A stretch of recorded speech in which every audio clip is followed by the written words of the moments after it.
Hello mister Manjunath. ನಮಸ್ಕಾರ sir. ನಮಸ್ಕಾರ. ಸಾರಿ, 2 ದಿನ ನಿಮ್ಗೆ ಮೀಟ್ ಮಾಡೋಕ್ಕಾಗಿಲ್ಲ.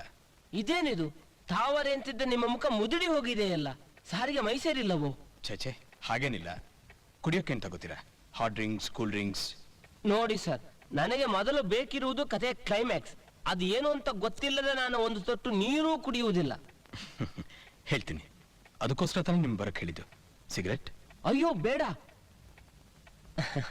ಆಗಾಗ ಬೀಡಿ ಕುಡಿಯೋ ಅಭ್ಯಾಸ ಉಂಟು. ತಗೊಳ್ಳಿ.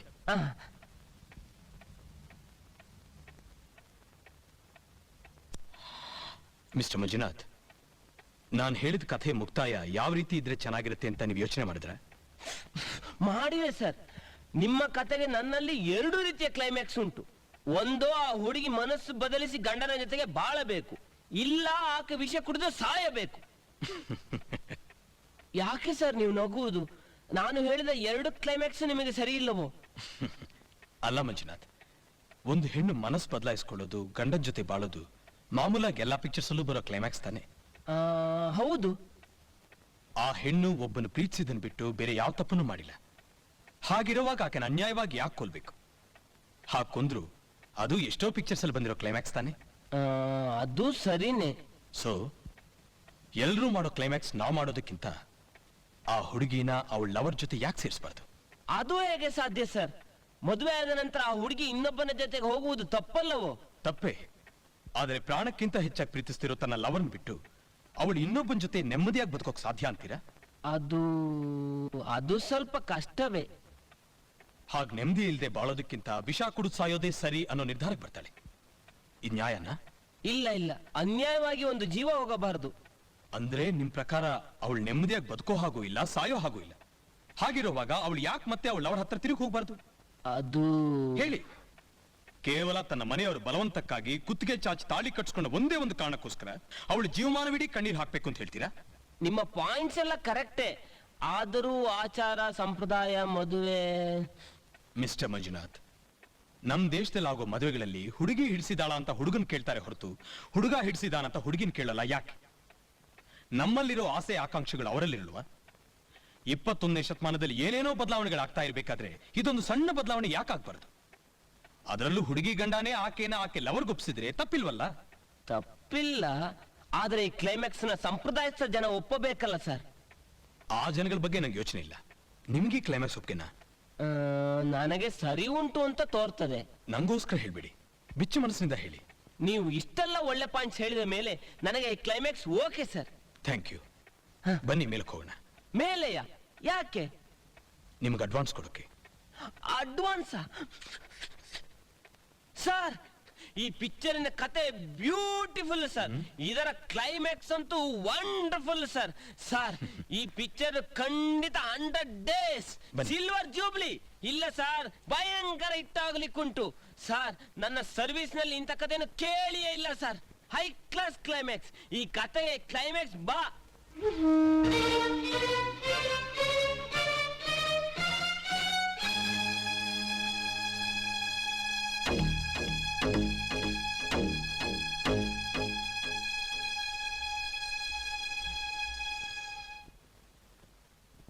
ಸಾರಿ ಮಿಸ್ಟರ್ ಮಂಜುನಾಥ್, ನಾನೇ ಸಂಧ್ಯಾ ಗಂಡ ಅಂತ ನಿಮ್ಗೆ ಗೊತ್ತಾದ್ರೆ ನಮ್ಮ ಸಮಸ್ಯೆ ಬಗ್ಗೆ ನಿರಾತಂಕವಾಗಿ ಮಾತಾಡೋಕ್ಕಾಗೋಲ್ಲ ಅಂತ ಪ್ರೊಡ್ಯೂಸರ್ ಅನ್ನೋ ಹೆಸರಿನಲ್ಲಿ ನಿಮ್ಮನ್ನು ಭೇಟಿ ಮಾಡಿದೆ. ನಮ್ಮ ಭೇಟಿ ಧರ್ಮ ಸಂಕಟದಲ್ಲೇ ಆರಂಭವಾಗಿದ್ರು ಅಂತ್ಯ ಮಾತ್ರ ಸುಖವಾಗೇ ಆಗುತ್ತೆ. ಸಂಧ್ಯಾ, ಇಷ್ಟು ದಿನ ನನ್ನ ಸ್ವಾರ್ಥಕ್ಕಾಗಿ ನಿಮ್ಮನ್ನು ಇಲ್ಲೇ ಉಳಿಸ್ಕೊಂಡೆ. ದಯವಿಟ್ಟು ನಂಗೆ ಕ್ಷಮಿಸ್ಬಿಡಿ. ಅರ್ಧಕ್ಕೆ ನಿಂತ ನಿಮ್ಮ ಪ್ರೇಮ ಕಾದಂಬರಿ ಇನ್ಮೇಲೆ ಧಾರಾವಾಹಿಯಾಗಿ ಹರಿಲಿ. ಇಲ್ಲ ಸರ್, ನೀವು ಹೇಳಿದ ಕ್ಲೈಮ್ಯಾಕ್ಸ್ ಕಥೆಗೆ ಮಾತ್ರ ಸರಿ ಉಂಟು, ಆದ್ರೆ ಇದು ನಿಜ ಜೀವನ. ದಯವಿಟ್ಟು ನಿಮ್ಮ ನಿರ್ಧಾರ ಬದಲಾಯಿಸಿಕೊಳ್ಳಿ.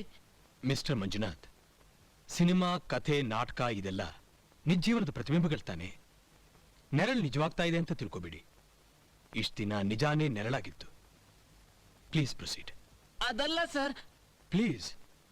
ಈ ಕ್ಲೈಮ್ಯಾಕ್ಸ್ ನ್ಯಾಯವಾಗಿದೆ ಅಂತ ನೀವು ಒಪ್ಕೊಂಡ ಮೇಲೆ ತಾನೇ ನಿಮ್ಮನ್ನ ಮೇಲೆ ಕರ್ಕೊಂಡ್ ಬಂದಿದ್ದು. ಈಗ ಯಾಕೆ ಹಿಂದೆ ಹಾಕ್ತಾ ಇದ್ದೀರಿ? ಇಲ್ಲ ಸರ್, ಮ್ಯೂಸಿಕ್ ಡೈರೆಕ್ಟರ್ ಚಾನ್ಸ್ ಎಲ್ಲಿ ಹೋಗಿ ಬಿಡುತ್ತೋ ಅಂತ ಹೇಳಿದ್ರೆ ಈ ಕ್ಲೈಮ್ಯಾಕ್ಸ್ ಒಪ್ಪಿಕೊಂಡೆ. ನಿಜವಾಗಿಯೂ ನನಗೆ ಈ ಕ್ಲೈಮ್ಯಾಕ್ಸ್ ಇಷ್ಟವಿಲ್ಲ. ಮಿಸ್ಟರ್ ಮಂಜುನಾಥ್, ಕೆಲ ವಿಷಯಗಳನ್ನ ಬಾಯ್ ಬಿಟ್ಟು ಹೇಳಕ್ಕಾಗಲ್ಲ, ನೀವೇ ಅರ್ಥ ಮಾಡ್ಕೋಬೇಕು. ಫಸ್ಟ್ ನೈಟ್ ನಲ್ಲೇ ತನ್ನ ಹೆಂಡತಿ ಇನ್ನೊಬ್ಬನ ಪ್ರೇಯಸಿ ಅಂತ ಗೊತ್ತಾದ್ರೆ ಯಾವ ಗಂಡಸಾದ್ರೂ ನೆಮ್ಮದಿಯಿಂದ ಬಾಳಕ್ ಸಾಧ್ಯನಾ? ಮೊದಲೇ ಆತ್ಮಹತ್ಯೆಗೆ ಪ್ರಯತ್ನ ಪಟ್ಟ ಸಂಧ್ಯಾನ ನಿಮ್ ಹೆಸರು ಹೇಳ್ತಾ ಇದ್ದೆ. ಈಗ ನೀವೇ ಅವಳ ನಿರಾಕರಿಸಿದ್ರೆ ಸಂಧ್ಯಾ ಮತ್ತೆ ಅದೇ ನಿರ್ಧಾರಕ್ಕೆ ಬರ್ತಾಳೆ. ಇದು ನಿಮ್ಗೆ ಒಪ್ಪಿಗೆನಾ? ಗಂಡ ಹೆಂಡತಿಗಳ ಮನಸ್ಸುಗಳು ಒಂದಾಗದೆ ಬರೀ ದೇಹಗಳು ಒಂದಾಗೋದ್ರಲ್ಲಿ ಯಾವ ಸುಖ ಇದೆ ಹೇಳಿ?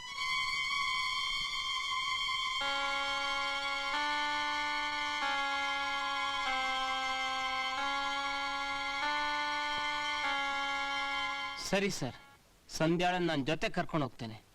ಆದ್ರೆ ಒಂದು ಕಂಡೀಷನ್, ನನಗೆ ನನ್ನ ಹಳೆ ಸಂಧ್ಯಾ ಬೇಕು.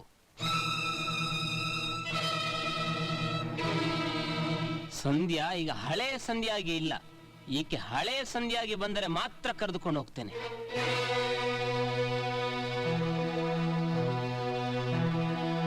ಏನ್ ಮಂಜುನಾಥ್, ನಮ್ಮಿಬ್ಬರ ಮೇಲೆ ನಿಮಗೆ ಸಂದೇಹನಾ?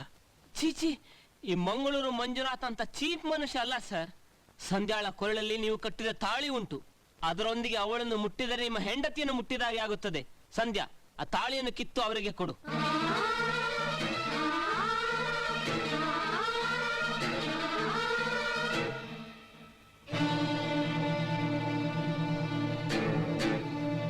ಯೋಚನೆ ಏಕೆ, ತೆಗೆದುಕೊಡು.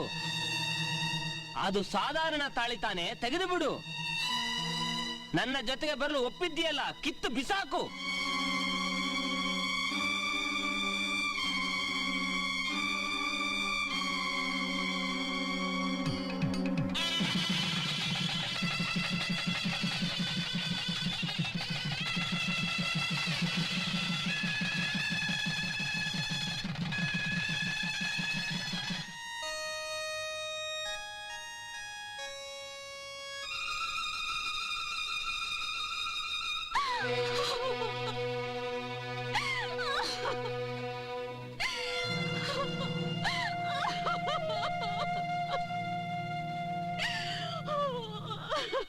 ಸರ್, ಸಂಧ್ಯಾ ಭಾರತೀಯ ಹೆಣ್ಣು, ಅದಕ್ಕೆ ಹೆದರ್ತಾಳೆ.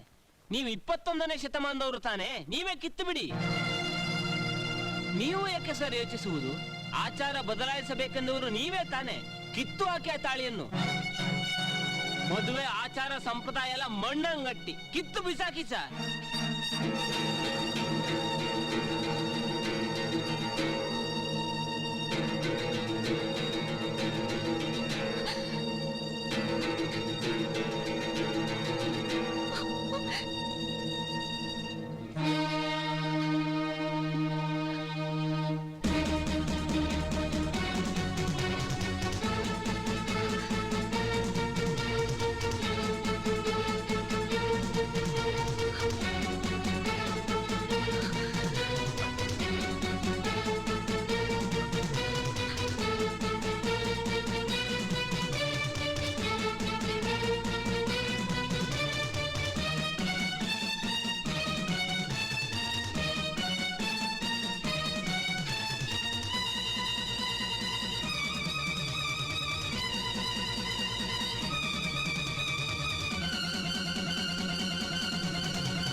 ಮಿಸ್ಟರ್ ಆನಂದ್, ಇದೇ ನಮ್ಮ ಸಂಸ್ಕೃತಿ, ಇದೇ ನಮ್ಮ ಸಂಪ್ರದಾಯ, ಇದೇ ಈ ಮಣ್ಣಿನ ಮಹಿಮೆ.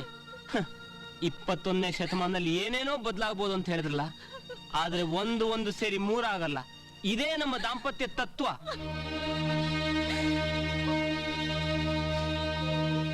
ನನ್ನ ಪ್ರೇಯಸಿ ನಿಮ್ಮ ಹೆಂಡತಿ ಆಗಬಹುದು, ಆದರೆ ನಿಮ್ಮ ಹೆಂಡತಿ ನನ್ನ ಪ್ರೇಯಸಿ ಆಗಲಿಕ್ಕೆ ಸಾಧ್ಯ ಇಲ್ಲ. ಸರ್, ನೀವು ಹೇಳಿದ ಕಥೆಗೆ ಈ ಕ್ಲೈಮ್ಯಾಕ್ಸೇ ಕರೆಕ್ಟ್. ಇದು ಸ್ವಲ್ಪ ಓಲ್ಡ್ ಇರಬಹುದು, but gold. Good bye mister Anand. Sorry, good bye mister and Mrs Anand.